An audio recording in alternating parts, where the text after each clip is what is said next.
ওসমান হাদিরা যেন যুগ যুগ ধরে এই দেশে এদেশে মাটিতে বেঁচে থাকে, এরকম মানুষের জন্য প্রচন্ড তৃষ্ণা এবং পিপাসা সমাজে আছে। কেউ তাদেরকে উদ্ধারে এগিয়ে আসবে, নেতৃত্ব দিবে, জীবন বাজি রাখবে। অনেক তরুণী তো আমাদের আছে। কজন তরুণ এরকম স্বপ্ন দেখেন?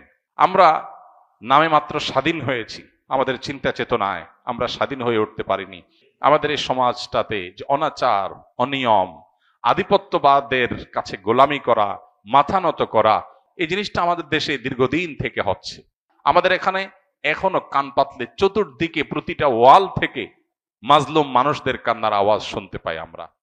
ইসলাম আমাদেরকে সবসময় সৎ কাজের আদেশ এবং অসৎ কাজে বাধা প্রদান করার কথা বলে, অন্যায় অনাচারের বিরুদ্ধে অবস্থান নিতে বলে।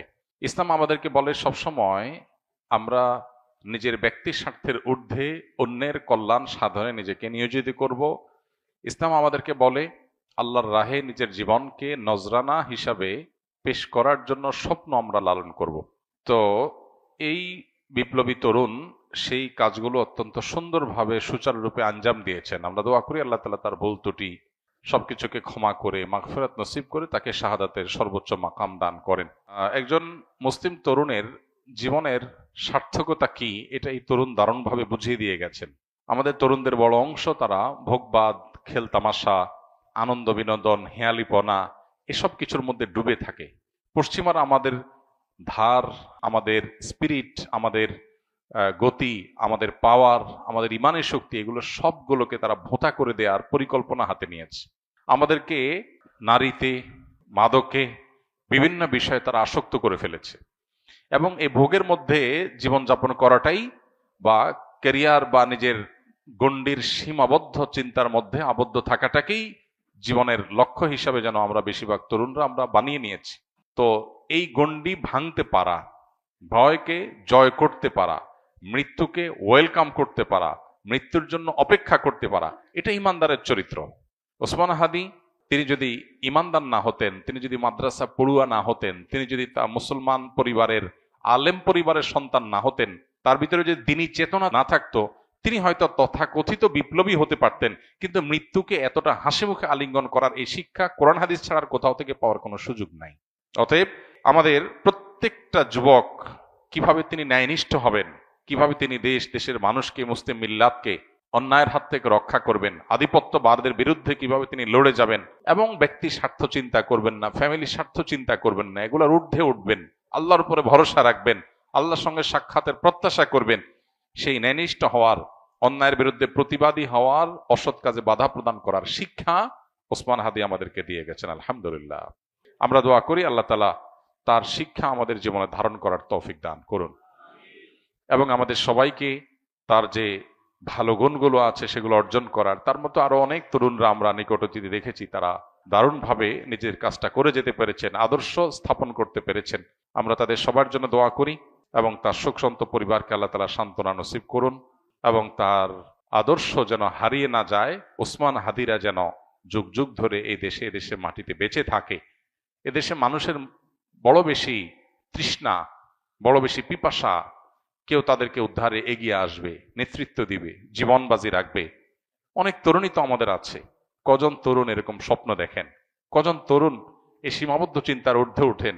ওসমান হাদি বলেছেন তার বাবা তাকে উদ্বুদ্ধ করেছেন, তার বাবা তাকে উৎসাহিত করেছেন, তার বাবা তাকে জেনারেল শিক্ষায় যেতে বলেছেন, অনুমোদন দিয়েছেন এই শর্তে যে তুমি অন্যায়ের বিরুদ্ধে লড়াকু সৈনিক হবে। তার পরিবার থেকে তিনি পরিপূর্ণ সাপোর্ট পেয়েছেন। তো কয়টা পরিবার এরকম আছে, কয়টা মা বাবা এরকম আছে যে বাবা তুমি কেরিয়ার গড়ে অনেক টাকা পয়সা কামাই করবা, অনেক বড় পদ চেয়ারে যাবা, আর আমরা ভোগবাদে ভিতরে থাকবো, আমরা সেগুলো ভোগ করব, ভাবসাব হবে, সামাজিক অবস্থান হবে, এগুলো আমাদের টার্গেট না। আমাদের টার্গেট তুমি মানুষ হও, ইমানদার হও, আল্লাহ ভীরু হও, আল্লাহ ছাড়া কাউকে পরোয়াকারী হইও না, সমাজটাকে পরিবর্তনের জন্য চেষ্টাটা করো। ইমানদারের সার্থকতা হলো সমাজ পরিবর্তন করার চেষ্টা যদি সে করে, চেষ্টা করতে না পারলেও আল্লাহর কাছে সব পরিপূর্ণভাবে পেয়ে যাবে। নবী করিম সাল্লাল্লাহু আলাইহি ওয়াসাল্লামের একটা হাদিস রয়েছে, কোনো ব্যক্তি যদি শাহাদাতের আকাঙ্ক্ষা লালন করে, শাহাদাতের তামান্না লালন করে, কিন্তু তার মৃত্যু যদি হয় বিছানায় স্বাভাবিক মৃত্যু, শহীদ যদি সে হতে নাও পারে, আল্লাহর কাছে শাহাদাতের মর্যাদা সে পেয়ে যাবে। অতএব স্বপ্নটা ইমানদারের বড় হতে হবে, চিন্তাটা পরিবর্তিত হতে হবে, চেতনাটা শানিত হতে হবে, পবিত্র হতে হবে, চিন্তাটা উন্নত হতে হবে। নিচু চিন্তা, সীমাবদ্ধ চিন্তা, ভোগবাদের চিন্তা, মোজমাস্তির চিন্তা, শুধুমাত্র হাসি তামাশার চিন্তা, এটা মুসলমানের চিন্তা হতে পারে না। মুসলমান আব্দুল ইবনে ওমরের, বেলালের, আম্মারের, সোহাইবের, ওমর রাদিয়াল্লাহু তাআলা আনহুর, আব্দুল ইবনে আব্বাস রাদিয়াল্লাহু তাআলা আনহুর, খালিদ ইবনে ওয়ালিদ রাদিয়াল্লাহু তাআলা আনহুর, মুসআব ইবনে ওমর রাদিয়াল্লাহু তাআলা আনহুর আদর্শের সন্তান। তারা জীবন বাজি রেখেছেন, সব উৎসর্গ করে দিয়েছেন। আর ভোগ বিলাস এগুলো তো অন্য 10টা ছেলেও করতে পারে, আত্মত্যাগ সবাই করতে পারে না। সামান্য ক্যারিয়ারের চিন্তা নিয়ে আবদ্ধ হয়ে থাকা, সীমাবদ্ধ চিন্তার মধ্যে আবদ্ধ থাকা, এটা তো পৃথিবীর সব যুবক তরুণী করে। আমি ব্যতিক্রম, আমি ইউনিক, আমি ভিন্নতর, আমি মুসলিম, আমি অন্যরকম, এই বিষয়টা সবাই পারে না। এটার জন্য দরকার কোরআন এবং হাদিসের ইন্সপিরেশন, এটার জন্য দরকার কোরআন হাদিসের শিক্ষা, এটার জন্য দরকার হলো পারিবারিকভাবে সাহায্য, তাদের সহযোগিতা, তাদের সমর্থন। আল্লাহ তাআলা আমাদের তরুণদেরকে সবকিছু হাসিল করার তৌফিক দান করুন। আমাদের এই সমাজটাতে যে অনাচার, অনিয়ম, আধিপত্যবাদের কাছে গোলামি করা, মাথা নত করা, বিদেশিদের কাছে নিজেদের সবকিছুর বর্গা দিয়ে দেওয়া, এই জিনিসটা আমাদের দেশে দীর্ঘদিন থেকে হচ্ছে। আমরা নামে মাত্র স্বাধীন হয়েছি, আমাদের চিন্তা চেতনায় আমরা স্বাধীন হয়ে উঠতে পারিনি। আমরা পরিপূর্ণ স্বাধীনতার স্বাদ ভোগ করছি না।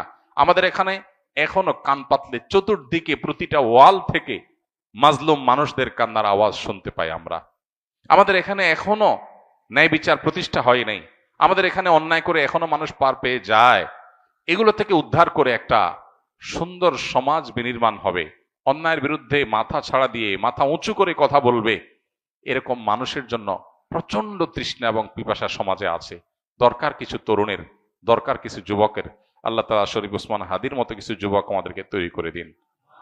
তার যে সাহসিকতা, মৃত্যুকে উপেক্ষা করার, মৃত্যুর ভয়কে জয় করার, ভয় পাওয়ার যে সংস্কৃতি আমাদের দেশে আছে, বাবা ভয় পায়, মা ভয় পায়, স্বামী স্ত্রী ভয় পায়, নিজে ভয় পায়, সবাই ভয় পায়, ক্যারিয়ারের ভয়, ব্যবসা নষ্ট হয়ে যাওয়ার ভয়, চাকুরির ভয়, এই ভয়কে জয় করার জন্য কলিজা লাগে। আল্লাহ তাআলা সেই কলিজা, সেই সাহসিকতা, সেই ইমানের শক্তি আমাদের সবাইকে নসিব করুন। এবং আবারও দোয়া করি আল্লাহ তাআলা এই বিপ্লবীকে, এই তরুণকে তার ভুল ত্রুটিগুলোকে মাফ করে কিয়ামতের ময়দানে শহীদদের কাতারে সর্বোচ্চ সম্মানের সাথে তাকে শামিল হওয়ার তৌফিক দান করুন।